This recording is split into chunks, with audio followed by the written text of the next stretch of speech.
can we talk the top 25 hip hop albums of all time? Now, of course, music is subjective. There's going to be some people that doesn't believe this song belongs on this list, and et cetera, et cetera. So what I did, I kind of put together a grading scale using 8 different lists of top 25s and more. I only cut it off at 25, but pretty much a bunch of lists. I added my grading scale, and I found the average number one album of all time. So with those 8 lists, let me go ahead and make sure I shout them out. First, it does start with Rolling Stone, who put out the most bogus list, which is kind of what inspired this a little bit. Um, they did put Cardi B Invasion of Privacy over Nas Illmatic. What? We'll get into that a little later. We also have Pitchfork, Hip Hop Golden Age, Definitive Dose, Ambrosia for Heads, 1:37 p.m., Live About, and Rate Your Music. All lists, probably except the first one, fairly credible.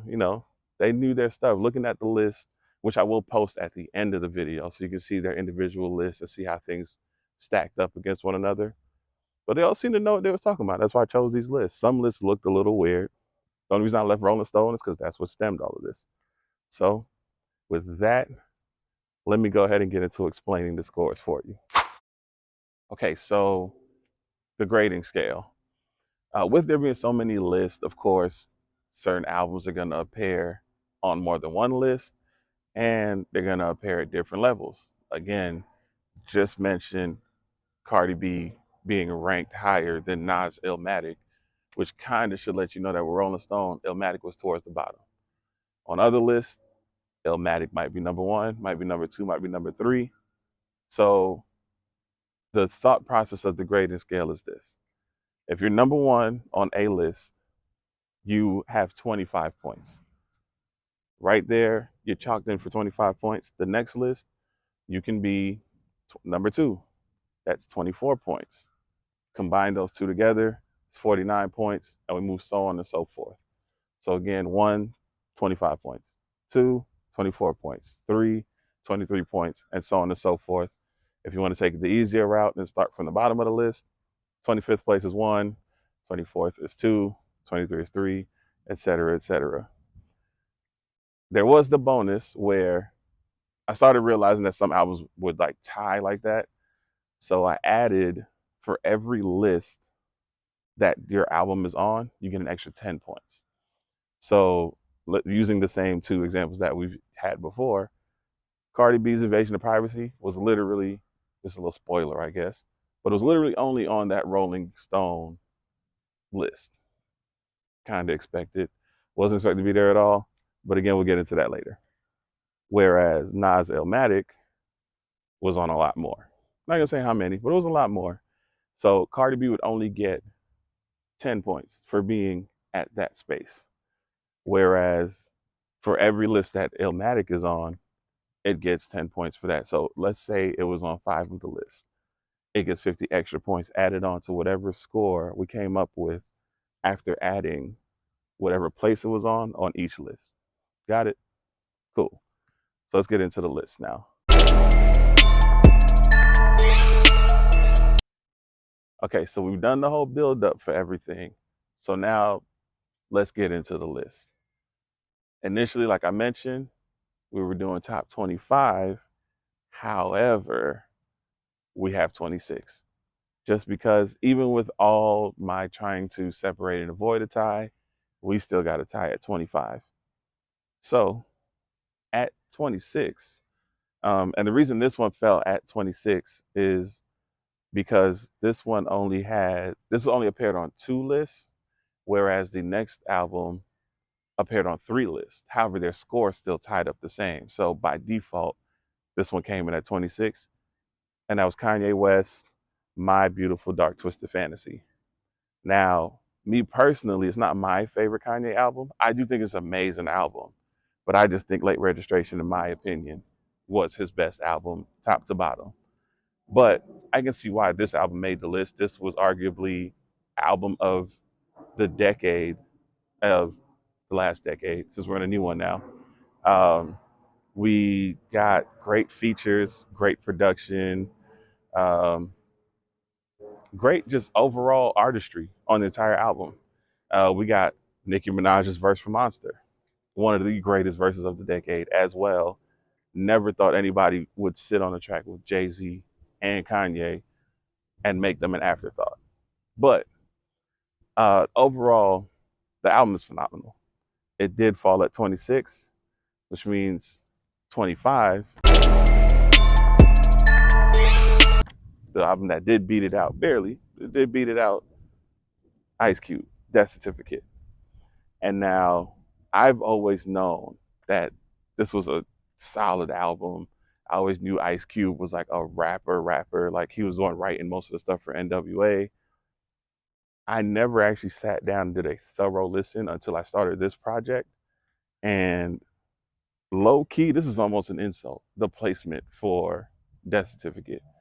Like Ice Cube was literally just a rappers. And then being from the West Coast and when they were running the game and all of that, that's just added points. But just considering like the substance, the delivery, his tone, his voice, like people praise like Tupac for his voice and delivery, but Cube had a very similar voice and delivery.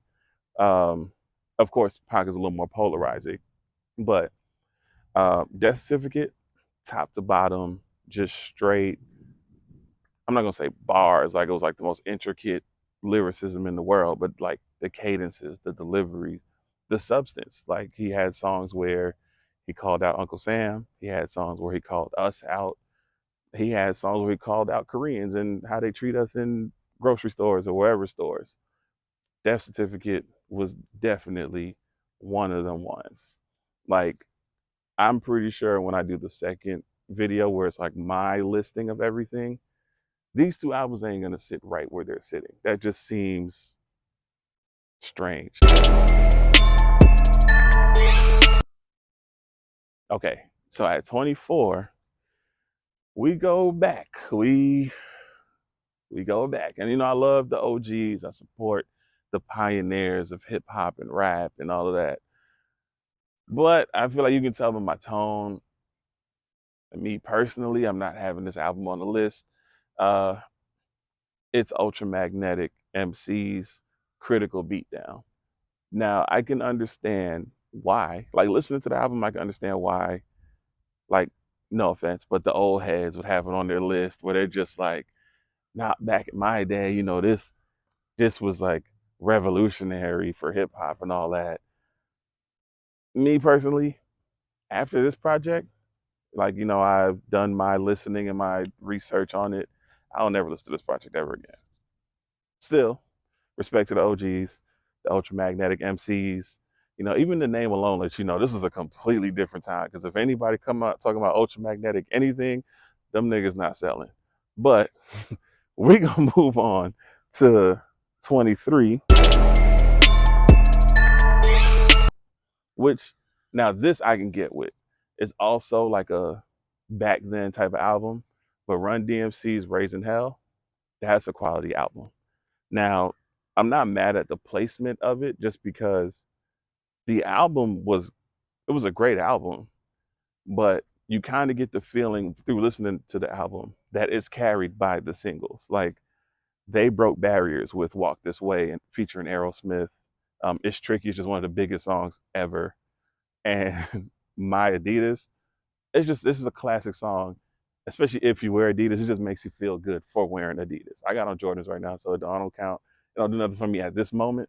But um, it was definitely a groundbreaking album. It like Run DMC did their part to elevate the rap game. Like at that point, they brought great delivery, great cadences. They had fun. It was a fun album. I'll say that. Definitely a fun album because it's like it was up and down. They had moments where they were talking real stuff. They had moments where they were just we just had to laugh and play and just show we have fun on these tracks.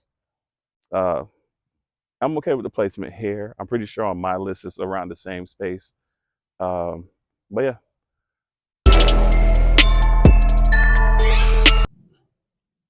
Okay, now getting to 22, we got Mad Villain, Mad Villainy.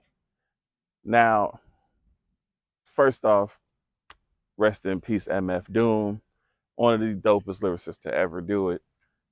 This album, strictly for the rappers, strictly for the fans of traditional rap, just bars, lyricism. This is one of those ones where you can't expect Billboard Top 100 type of feels to it. Like if you listen to Drake on a regular, this most likely won't get you there like you want to, like when listening to your music. Uh, but like I said, MF Doom and Madlibs, when it came to just straight rapping ability, top notch. Like can't even deny them at all. Um, like just the overall lyricism, like I said, the cadences, the delivery, it's just pure hip hop. Like this is an album where it's like the epitome of hip hop.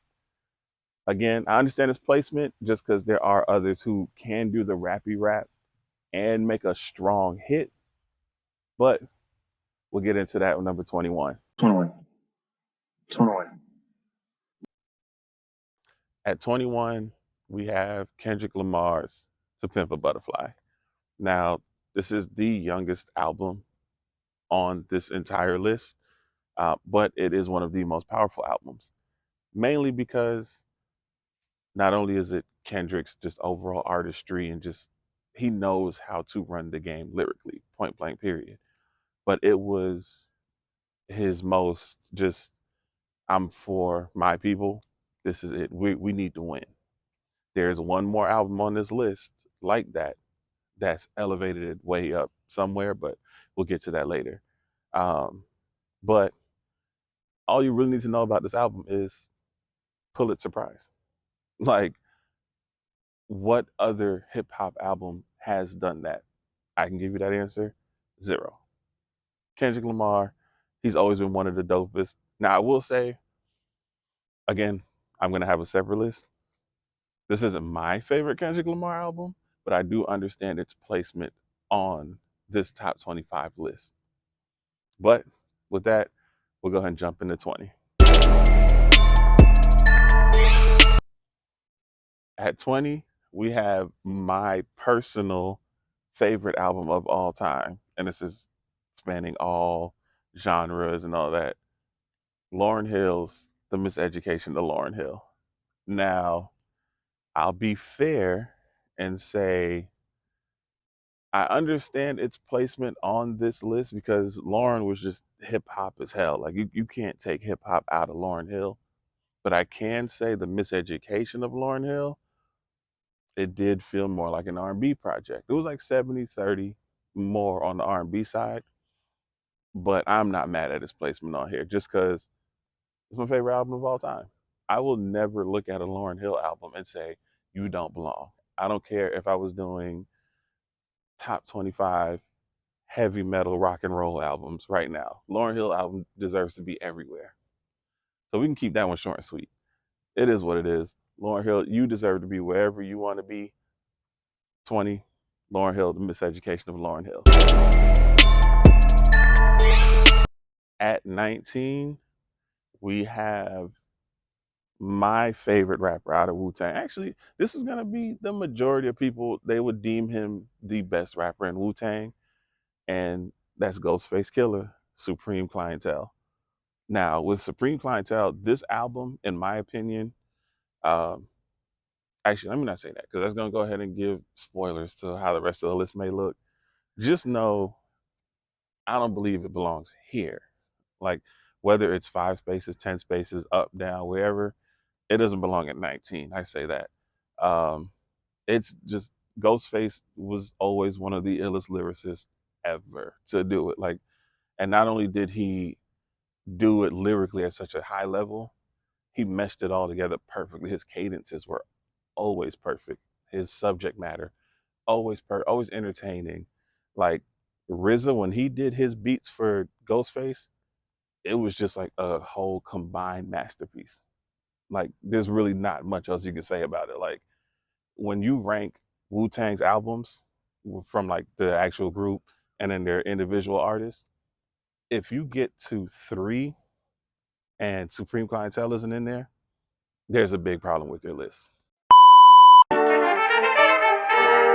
Look, everybody talk about it, no one wanna be about it. Leave it up to me and we gon' see about it. If it's about the business, we can speak about it. Put some water on my wrist, like you can see it drowning. You got a slight drip, a mini fountain. My wrist is looking like a mini mountain. Humble niggas, so you know I don't talk much. But the real ones in my city know I'm really sliding. I'm back in that mode, already established.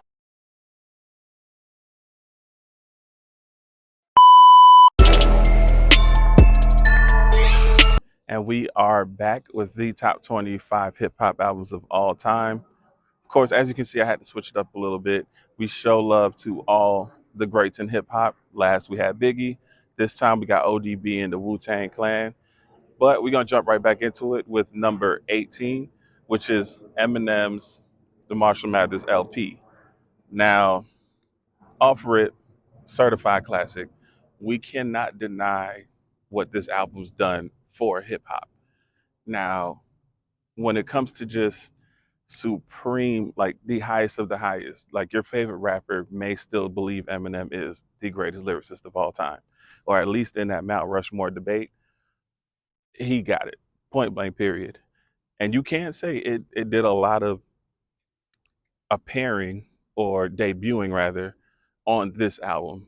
This might be the album that made people go, this guy's a problem.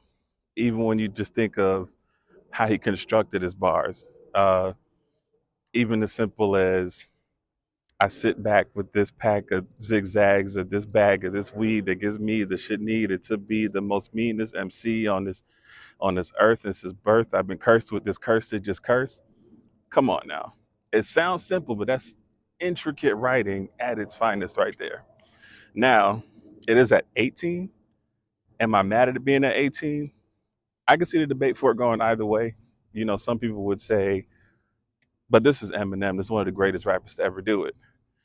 Other people would say, he wasn't necessarily rapping about our hip hop, like our hip hop, but you know, because he did a lot of killing his wife, baby mama, and hating his mom.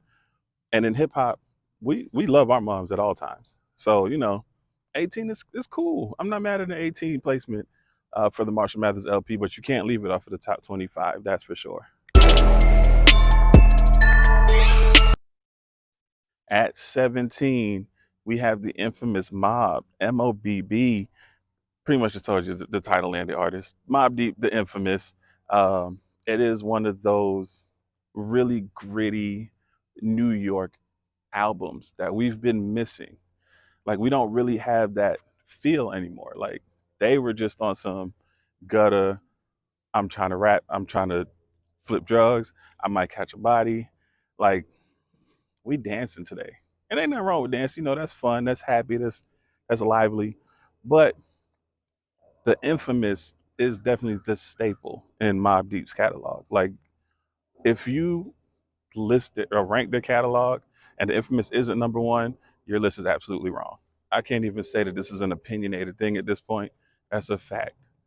The infamous Mobb Deep's number one project they've ever come out with. Also, no, Shook once had that major moment in the previous album on the list, Eminem on 8 Mile. Little teaser right there, even though everybody knew that. But next. Before I get into 16, I'm going to remind everyone this is the score. This is the grading scales list. This is not my list at all. Because if you know me, you know off rip, Jay-Z is the greatest of all time. There is no way this album that I'm about to let you know should be outside of anyone's. I'm going to say top 10 because I know my bias is going to make me say top 5. But if it's outside of your top 10, again, like I said on the last one, your list is just wrong. It just doesn't make sense. It's not hip hop. It's something else. I couldn't even think of a good word for it to be disrespectful enough to tell you how bad your list is if the blueprint, the blueprint is outside of your top 10. And for whatever reason, on this grading scale, came in at 16. Now, just considering one, Jay-Z's the GOAT. Bias. Now put the bias aside. This was I can completely understand why it's called the blueprint. This is literally the makeup of a perfect album. Like you may be able to nitpick, be like, I don't like this track, I don't like that track, but it's really a matter of nitpicking. When you have songs like Song Cry, I should even leave it right there. I shouldn't even have to say much more after Song Cry. But when it comes to just elite level rapping, storytelling, and just he knew how to make a hit this early. Again, it's not his debut album because, of course, that was Reasonable Doubt. But at a very early rate, he knew how to make a hit. He knew how to out rap everyone next to him, except Eminem on Renegade. But he's still the GOAT. Play his fuck up. But you already know. You see how I feel about this. 16 is disrespectful. It's blasphemy. It's an outrage. It's this list right now needs to be canceled. But keep watching. Get to the rest of everything else because don't cancel me. Cancel whoever thought of. Let's go to the next one.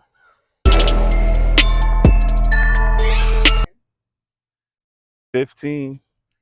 We got the Dog Father. We got Snoop Dogg. Doggy Style. The debut of Snoop. Now, I said off rip a lot in this video already, but off rip, once I announced the top 25 was this video, you should have known Doggy Style was going to be in here. This is arguably one of the greatest West Coast albums of all time. And you can say it's one of the greatest albums, period, of all time.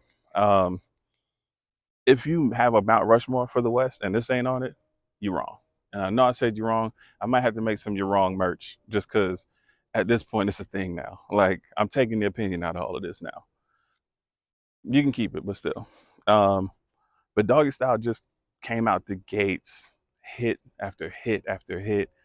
And then it kind of showcased a different side of the West because even with the West Coast rappers, they were talking the talk. You know, Cube was fire, but Snoop brought like a different cadence, a different cool, just a different way of talking, vocabulary different, just overall a rapper's rapper from the West, which of course gave way to West Coast rappers like Nipsey Hussle, R.I.P., Kendrick Lamar, The Game, those rappers that wanted to be a little more lyrical, a little more fluid with their rap than just like the cookie cutter gangster rapper from the West, pretty much. But Doggy Style definitely belongs on this list. Does it belong at 15? My list is coming in the next video. We'll find out. At 14, we have A Tribe Called Quest, Midnight Marauders. See, you say Tribe on a list like this, you don't know if it's going to be Midnight Marauders or the Low End Theory. As you can see, the Low End Theory is braided a little. We gonna see, but Midnight Marauders.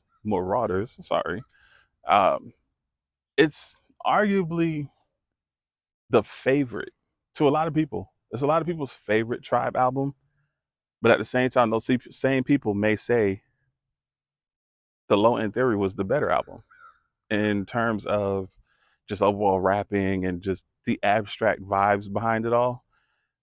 But then they'll go back and have the argument that Midnight Marauders may have had the better singles on it. So we can tell at this point they're both on this list. It just so happened to be that in this situation, Midnight Marauders came up a little sooner than the Low End Theory. But we'll get back to Tribe when we get to that album. At number 13, we have the debut of the GOAT, Reasonable Doubt. I'm still trying to hold myself together because, again, why is his name coming up this early? I don't know, but I'm not going to be biased. I'm going to let the grading scale do its thing. As of right now, according to this list and this grading scale, Jay-Z didn't crack the top 10.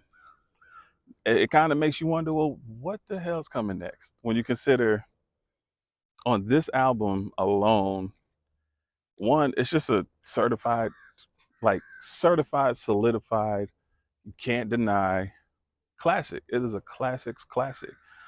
Even when you consider the album opened with Mary J. Blige as a feature. Jay came out the gate as, I don't want to talk about this.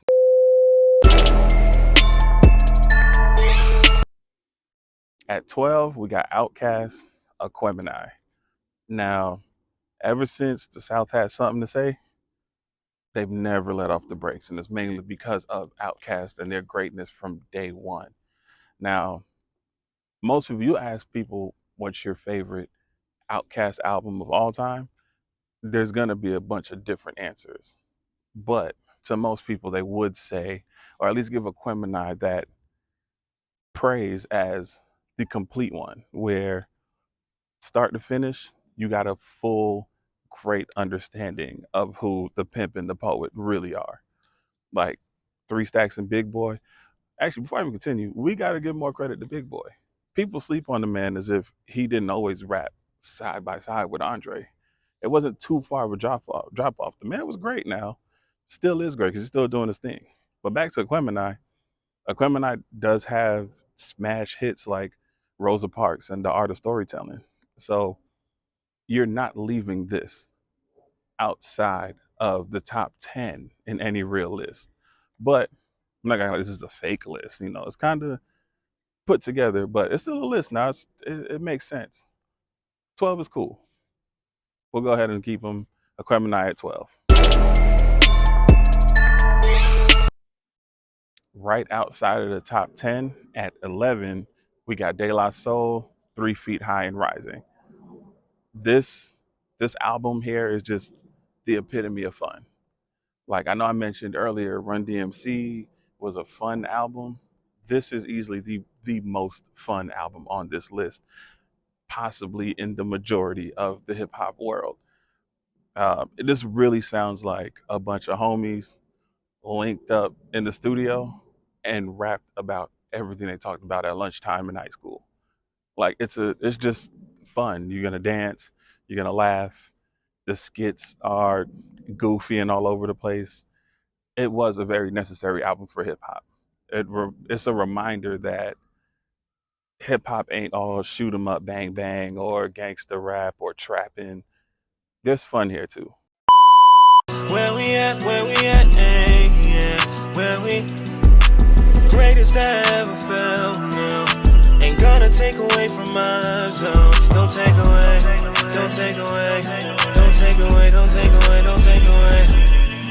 Every move.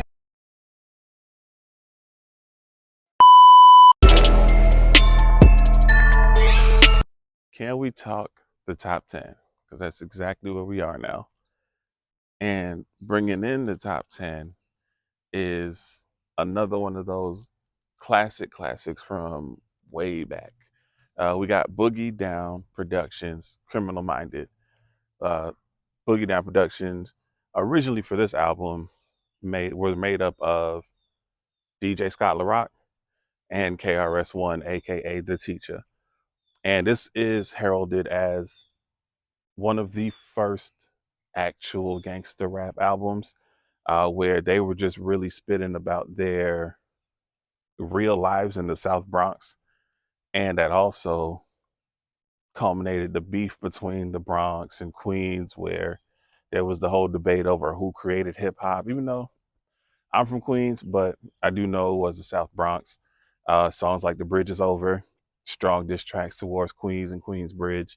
Um, again, South Bronx. KRS-One really put on hard for South Bronx. Like his whole purpose of this album seemed to be A, diss Queens, B, diss all MCs not named KRS-One. It belongs. It's a great album. It is dated, but it's a great hip hop album. At number 9, we have actually we just spoke about how Criminal Minded was one of the first gangster rap albums.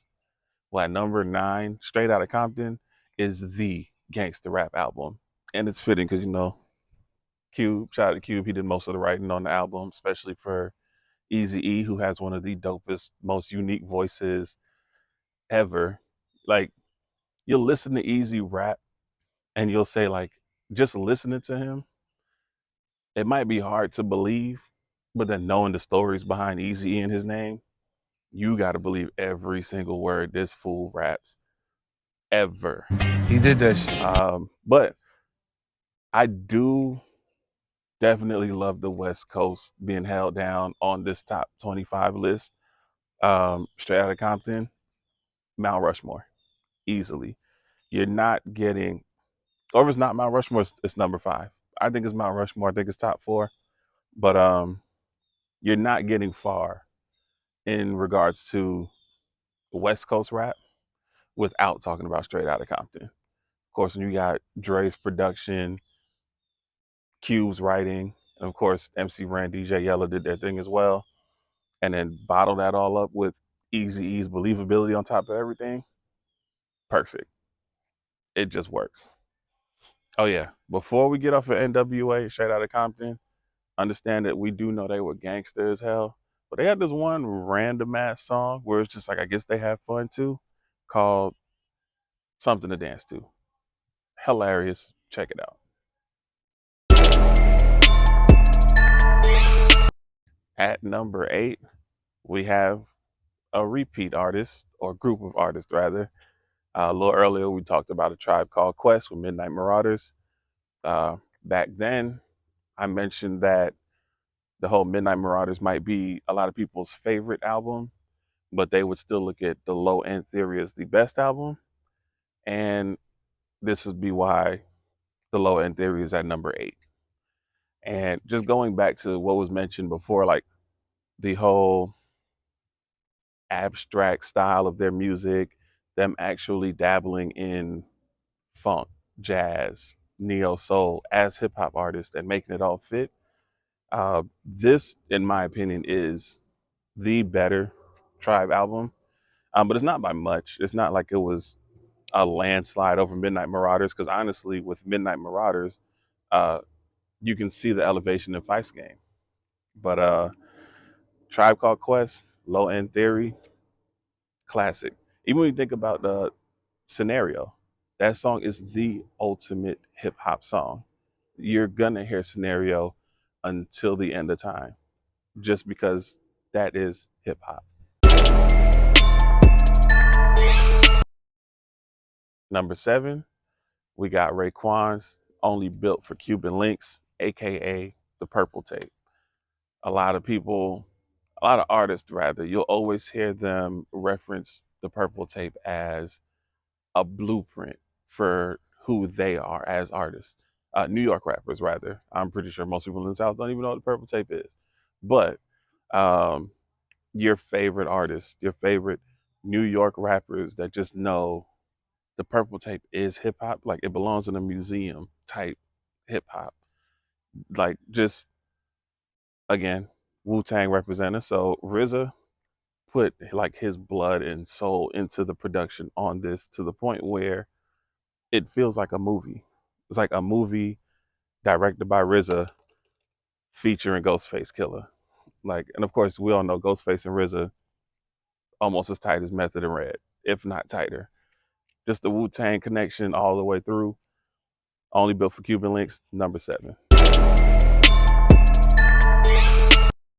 Number 6, we have West Coast royalty. Uh, this album is the reason we have been begging Dr. Dre to give us Detox for how long, like 15, 20 years now. The Chronic. And with Detox, he's already shut it down, said he's not doing it. He tried, wasn't to his liking. We got to give up on Detox. But to get back to the Chronic, just overall, of course, we know Dre, the producer, but this album let us know that Dre is an artist. He can do whatever he wants. Of course, most of the album, someone else is writing for him, but he still has to deliver. And like his powerful, just overwhelming vocals on top of his own beats, and then add in a young Snoop Dogg, Lady of Rage, who y'all know is Baby D. Um, they just throughout the whole album, snapping, snapping, snapping, every track, certified classic. If this ever falls out of anyone's top 10, you're wrong. As I've said multiple times on this list, The Chronic. We are here, top five, top five, top five. And this, I'm not going to say this is going to be like an undisputed top five. Again, the grading scale made it, not myself. But we still have to put respect on every single one of these albums that are coming up. And this one is starting with Eric B. and Rakim, Paid in Full, which is also my favorite movie of all time, with Cameron and, But anyway, um, Paid in Full is one of those pioneer albums in an era where rap was loud and aggressive and just hard. Eric B. and Rakim made it cool. Everything was smooth, like monotone, almost to a fault, where Rakim was not going to raise his voice. He was not going to scream and turn up. He was too cool for that. The one thing he rapped about on this album was his ability to rap on this album. Like literally, that was his whole thing. He didn't care about politics. He didn't care about black and white. He just wanted to say, I am the best rapper doing this.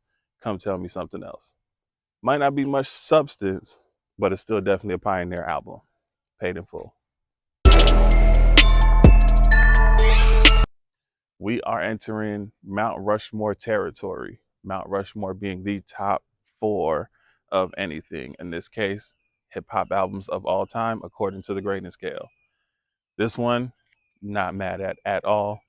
I'm not even going to do any major build up for it. This is Wu-Tang Clan, Enter the Wu-Tang, 36 Chambers. With this album, we've seen 9 of the dopest artists to ever do it come together. It's not even a collaborative album. It is just an album of nothing but pure talent, pure excellence, pure elite rapping from top to finish. Everyone had a chance to shine.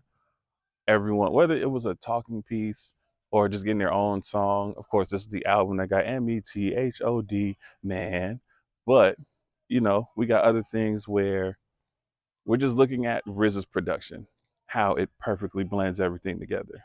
We have things like Ghostface Killer. He stands out as not the leader, but the most elite rapper to most people. Then you got like dope things like the story behind why it's called 36 Chambers. 9 members, 4 chambers in your heart. They put their whole heart into this album. It's just dope, top to finish. Wu-Tang, Enter the Wu-Tang. Top 3.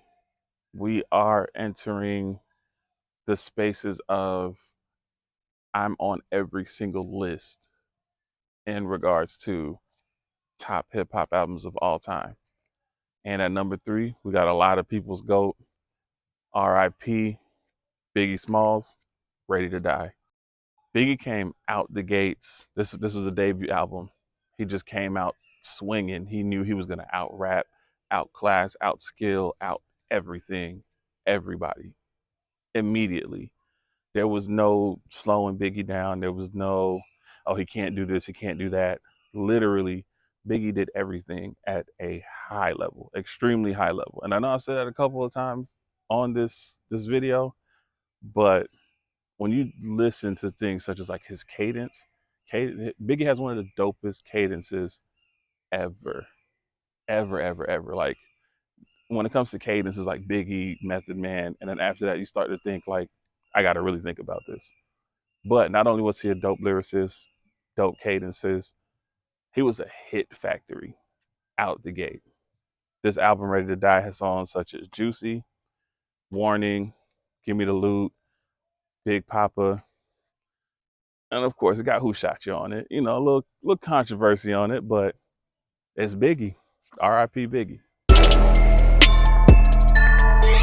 So if 3 was Biggie, we got to start thinking like, who's 1 and 2? because to a lot of people, even Rolling Stones list, they had Biggie at number one. But at number two, we have Godson himself, Nas, with Illmatic. Immediately, when you think of Illmatic, you just think perfect body of hip hop work. It only took him 10 songs, which was about 40 minutes, to let everyone know I'm here. And not only am I here, I'm better than all of y'all doing it. It's little things like, even with him beefing with Jay-Z, on Jay-Z's verse against Nas on the Takeover, even he couldn't even be like a shady dude. It was like, oh, you trash, you trash. He said most of y'all was trash, but Illmatic, that's one of the ones. Now, if your op is saying like, I can't even front, that shit hard, bruh. What can we really say? Immediately, Nas just 10 perfect hip hop songs. There's a reason why he gets that legacy trophy of, no matter what, Nas can do no wrong. Even in his later albums, King's Disease, I believe it was Magic or something like that, and King's Disease 2, he's still putting out really quality work. Of course, Illmatic is just the top of the top, and it will stay the top of the top. But it's not the top of this list.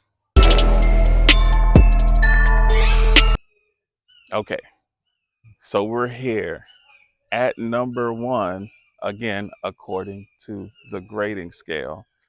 So number one isn't Illmatic. It's not Ready to Die. It's not Wu-Tang. It's not Outcast. It's not. These are all people that we've heard already. Number one, it's not even Jay-Z, and that's blasphemy. But we're going to talk about that the next video. But at number one, I can say this album probably is the most important album to hip-hop in many ways. And it is Public Enemy's It Takes a Nation of Millions to Hold Us Down. And one, that's a long ass title. It took me a minute to fully lock in the whole title, but to get to the qualities of the album, it's very sample heavy. So it kind of gave way for like the Kanye's and the producers of today who samples everything. It was loud, boisterous, aggressive, and just black. Overall black. For us, we're trying to beat the system. And actually, this is before Fight the Power even came out. This is when Bring the Noise was the anthem. This album literally challenged politics. It challenged us. It challenged just overall music. Pretty much saying we got more that we can do in hip hop. Flavor Flav, of course, the ultimate hype man, the greatest hype man of all time. Chuck D, another artist with just a powerful voice, an amazing cadence, and the lyrics to match. It Takes a Nation of Millions to Hold Us Back is number one on this list. And like I mentioned before, arguably one of the most important albums to hip hop.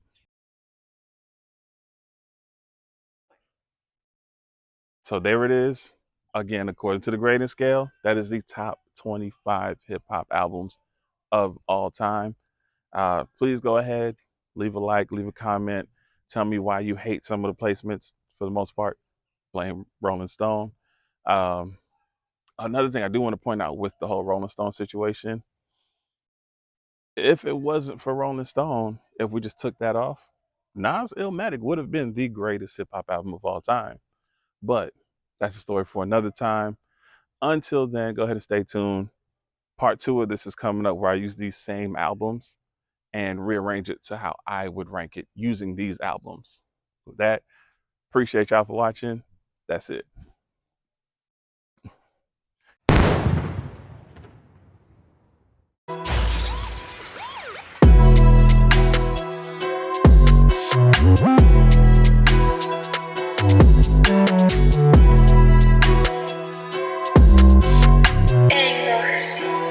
Droga esse beat.